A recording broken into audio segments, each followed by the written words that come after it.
Imagine walking into your local grocery store. You pick up a gallon of milk, it's $4. By the time you walk to the checkout counter, the cashier tells you it's now $10. You argue, but she points to a man behind her, literally changing the price stickers every few minutes. This isn't a scene from a horror movie. This was Germany in 1923. It was Zimbabwe in 2008. It was Venezuela in 2018. History is a graveyard of currencies. The average paper currency lasts only 27 years. Since the US dollar went off the gold standard in 1971, well, you do the math. Today on Mary Invests, we aren't talking about getting rich. We're talking about survival. We are looking at the 5 assets that have survived every single economic collapse in the last 100 years. Asset number 1, the stuff governments can't print: gold and silver. In every currency death spiral, there is a moment where people realize the paper in their wallet is just paper. In the Weimar Republic, people were burning cash to keep their houses warm because the wood cost more than the money. But here's the thing. An ounce of gold in 1920 bought a high-quality suit. An ounce of gold today? It still buys a high-quality suit. Gold doesn't gain value. It simply holds it while the currency around it melts. If you don't have at least a small portion of your net worth in physical metal you can touch, you are 100% dependent on the government's ability to manage a printing press. And history says they aren't very good at it. Number 2, the escape valve.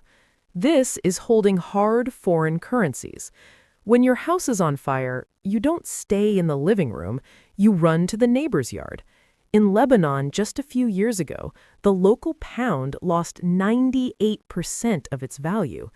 People who had their life savings in lira became poor overnight. But the people who kept their savings in US dollars or Swiss francs, they were the only ones who could still buy food. Here's a pro tip for the Mary Invests family. Don't keep all your eggs in one currency basket. Even if you love your country, holding a bit of stable foreign cash, either digitally or physically, is your financial fire exit. Now, this next one confuses people.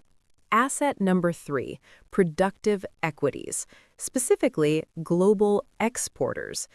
You might think stocks would crash during a collapse, and many do, but look at companies that sell products outside the country.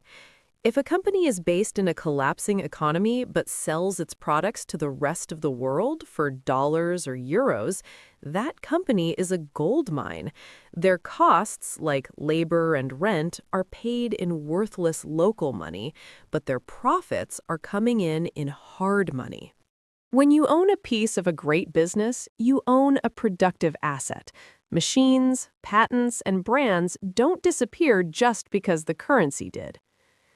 Number 4 is tactical, consumables. In a total collapse, the store of value becomes the store of life. In post-war Germany, the unofficial currency wasn't the mark, it was American cigarettes. In Venezuela, it was antibiotics and coffee. If the power goes out and the banks shut down, your wealth is whatever is in your pantry. I'm not saying you need to be a doomsday prepper, but having a 3-month supply of barterable goods, think coffee, alcohol, batteries, or medicine, gives you a massive advantage when the official system freezes. These are assets you can actually use or trade for services. Finally, asset number 5, agricultural land. Real estate in the city can be tricky. If no one has money, no one can pay rent. But everyone always needs to eat. Land that can grow food is the ultimate last resort asset. During the Great Depression, farm families were often the only ones who didn't go hungry.